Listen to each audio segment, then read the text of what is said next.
Hey guys, I know I'm not really a showcase channel, but I feel the need to do this because a lot of the levels that get promoted and get super popular are the ones that just look really nice on the surface. They look like that game from your childhood, but there's actually no gameplay. It's just a walking simulator or just a glorified piano. And I don't know about you, but I take the game in Game Builder Garage pretty literally.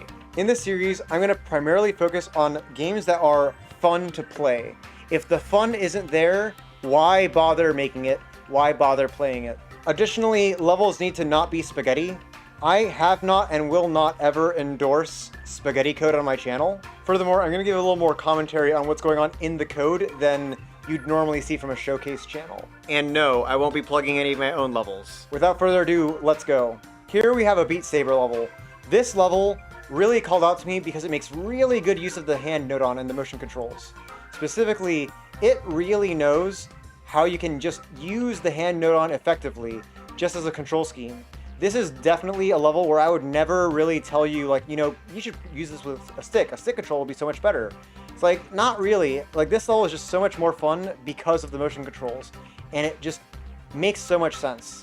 As a rhythm level, it's nice, it's simple, it works out. Let's take a little look at the code. At the start, you have a little text box that tells you what the controls are, which is really important for hand, because whenever you're using a hand node-on, you really need to let the player know that you gotta press the sticks in order to center them.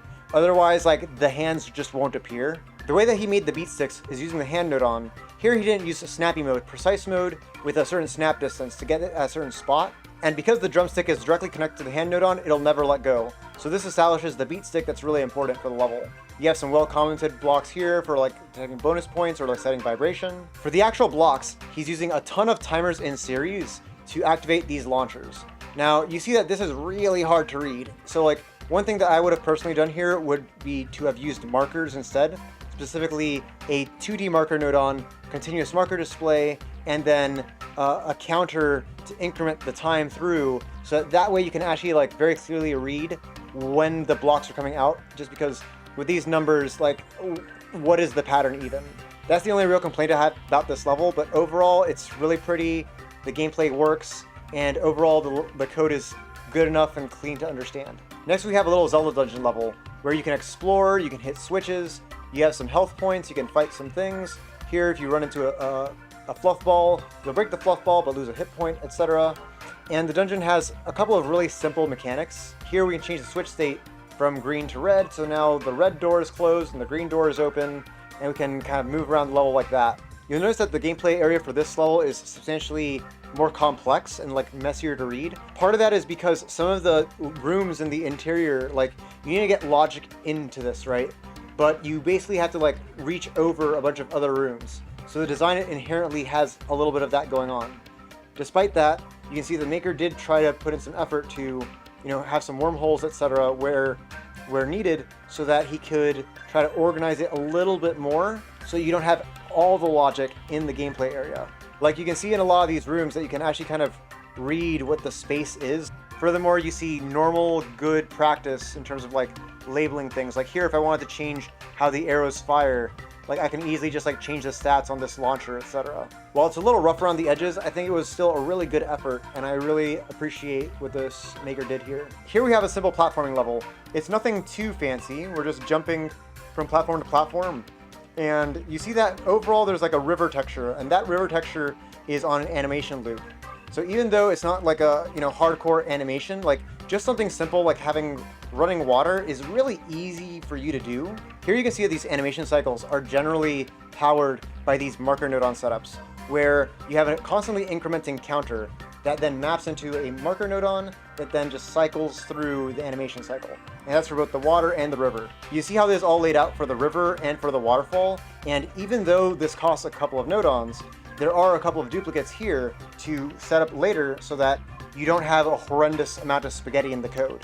Additionally, the textures on the logs definitely help, but the number one thing I really want to point out in this level are the looping logs. Here you see that the logs kind of come down from the waterfall, and they're on a loop to constantly like come down into the gameplay area and then come out, and they come back and forth repeatedly. The number one thing I want to focus on for this level are the logs, that they just spawn in from the top of the waterfall, they go into the gameplay area, and then they fall off the second waterfall. These logs are spawned in using launchers, because launchers are basically the main way that you can spawn in some simple geometries on a loop in the level. So here you see those launchers, which are connected to the log textures, and then powered by a couple of other timers that go in a loop. This raft also has a bit of a little dodging challenge where these bowmen shoot little arrows for you to dodge, and there are different patterns, etc. to work with. The bowmen are animated and have their own logic associated with them, but overall this is a very clean design, and I think the guy did a very good job at laying out the level and kind of making everything work out smoothly. Good job. So this level has a little bit of a story to it. Alright, in this level, you just run around with a car, you don't get hit by the fish or else you die, and you try to run over all the crates using your turbo mode. The story is that I got this level, version 1, the day after launch. Like less than 48 hours after the game came out.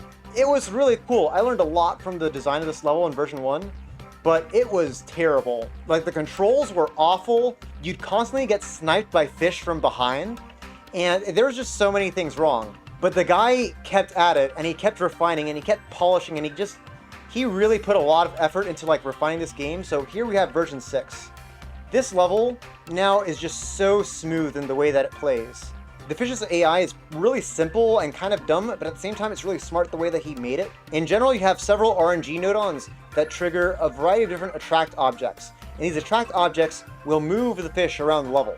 In general, several of these attract objects are going to pull the fish towards the car. Remember how I'm not getting sniped by fish from behind? This was a huge issue in versions 1 through 3, but the way that he got over this is by using a couple of attract nodons, and these attract nodons actually repel fish from behind. Here you can see a little bit more carefully, like that. These attract nodons repelling the fish from behind me makes it so that it's really unlikely for the car to get sniped from a fish from behind, because when the car gets hit by a fish from behind, it's really hard to react to that fairly with a car and dodge that. And that's a really powerful quality of life improvement. Another important feature is that this game has 8 different levels in an endless mode. The way that the multiple levels are set up is by triggering a variety of different teleporters that will bring in fish or destroy fish or whatever that will like change the layout of level. For example, in level 4 you see these little ice mounds and the crates are in different orientations. In general, this maker is using a clever combination of teleports and destroying objects in order to give a variety to the same gameplay area. So even though we're still in the same area every time, the obstacles are totally different. Overall, I can very confidently say that this guy did a pretty good job at laying out this level and kind of bringing out some of that depth. This level is like a monument to using effort to polish the gameplay until the controls feel really good, and also cheating for the player so that the player is never hit with a cheap shot. The last level I have for you today is this little defense level, where you're trying to stop the enemies from reaching this central pillar by shooting them repeatedly with these foxes, which have special powers, like here making a little block that you can move, and you can change between the different foxes, which have different gameplay properties, etc. But overall, the way that he sets up many hordes of enemies and has a large variety of gameplay through the foxes is very nice. I want to focus on the character select here, where instead of having like a little cycle where you move around a single variable until you get to the character you want, here you have a D-pad that goes directly into whichever character you want, using a variety of AND statements. While this isn't the cleanest way to do this, I want to focus on exactly how the character select works. So here we have these D-pad buttons, which effectively activate a specific teleporter, which is put on each of these moving boxes, one of 4 moving boxes. Each of these moving boxes applies for a specific person. So here they're all attached to their own specific person, and as you can guess, each of these persons is a different fox character. Since each of the foxes is animated, this person gets all the orange foxes, this person gets all the black foxes, and so on. Now, in order to get the animation cycle, he uses several wormholes to turn on and off a different part of the cycle. Those wormholes, A through D, all go through this giant 2D marker, which has the main game logic for how these sprites work. This combination of bullseye nodons makes this engine just work. From a style perspective, the only main complaint I have for this level is that it uses a lot of wormholes. or rather several unique wormhole IDs, which can sometimes make it a lot harder to read the code and understand exactly how it works. But overall, I like to acknowledge the effort being put here because I think overall it's still a worthwhile experience. That's most of what I have for you today. These levels took me a long time to find, mostly because I'm looking for good exemplary works for like, not just here's something that's fun, but also good code. I went through easily like 100 levels, just sifting through popular and related.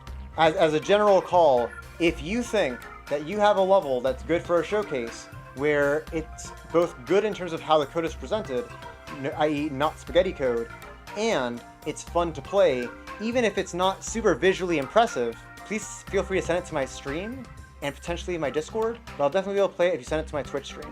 Remember, I don't need the high level graphics, alright? I'm not picking things based on how pretty they are.